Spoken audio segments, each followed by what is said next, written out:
afternoon, everybody. It's the Lawn Gnome, and welcome to the final episode of Out of the Vault for 2015. And we are going to close the year with a very interesting and monumental Disney classic. Today we are going to talk about the 50th classic in the Disney library from 2010, Tangled. I have been a very big observer of Disney films, as you guys obviously know, and I love taking a look at the history as well as the trends. Tangled, at least to me, was a very monumental piece of Disney's animation career, because this really was the film that brought Disney classics to its second renaissance. This came out the same year as a very big Pixar movie, Toy Story 3. It was also the time where John Lasseter was asked to be the head of the Disney animation studio. So this was the very first Disney classic that he had actually produced. This was also the time when Disney finally became comfortable with its CGI in its animation after the previous one, which was Princess and the Frog,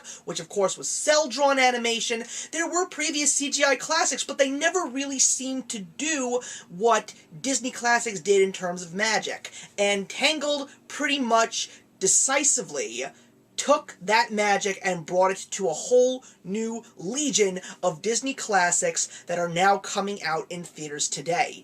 Tangled is a new spin on the classic tale of Rapunzel, and that was what was even more interesting about Tangled, because of the fact that we were curious to see how they were going to take a simple fairy tale and turn it into a very complex story. It's still a very simple story to follow, but it definitely has a lot more complexity and heart, considering the fact that there is a whole story about Rapunzel being a lost princess. The whole fact that the male character, who is not a prince, he happens to be a renegade. Also how a relationship is created between Rapunzel and Flynn Rider. The first Renaissance had already done the whole female and male hero together, learning to get to know each other and building a relationship. This movie really did a whole additional spin because of the fact that neither of them are of royalty at the time, even though Rapunzel has no idea that she's a princess. I do enjoy this movie. It's a lot of fun, and I especially love the fact that there is so much personality in these characters. Mandy Moore, I always knew that she would be a fantastic Disney princess voice. She is one of the better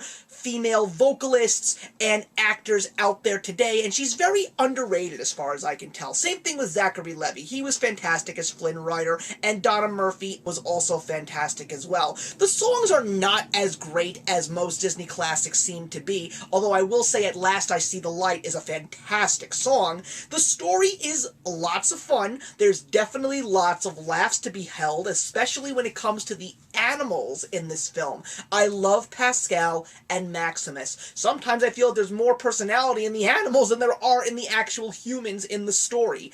And it was just so nice to see something new and something fresh. But I will say that it is not one of the better Disney classics when you compare it to movies like The Little Mermaid or Beauty and the Beast, and I would even say that Frozen is much better than Tangled. But is this a bad movie? Absolutely not. It is fun, it is entertaining, and it's got a ton of heart and tons of laughs. I highly recommend that you see this one if you haven't. I was really upset that it took me so long to actually see it. This is actually my second time seeing this movie. I really do have fun with it, but I just don't think that it's perfect. Would I see this movie again? Definitely. I always love laughing when it comes to this movie, and even a few of the songs have a lot of laughs to be held as well. Is this a movie that I would probably want to add to my Disney Classics collection when I start to build it? Yes, I think that this is an important piece to have because it's such a feel-good Disney classic. I'm going to give it 3 out of 4. So thank you very much for watching, and thank you all for watching this entire year's worth of Out of the Vault classic review videos. I'm looking forward to starting 2016 in the right direction, as always, with something outside of the Disney Classics library. But of course, I'm looking forward to reviewing many more Disney Classics for you, because next year we've got 2 brand new ones to add to the Classics collection.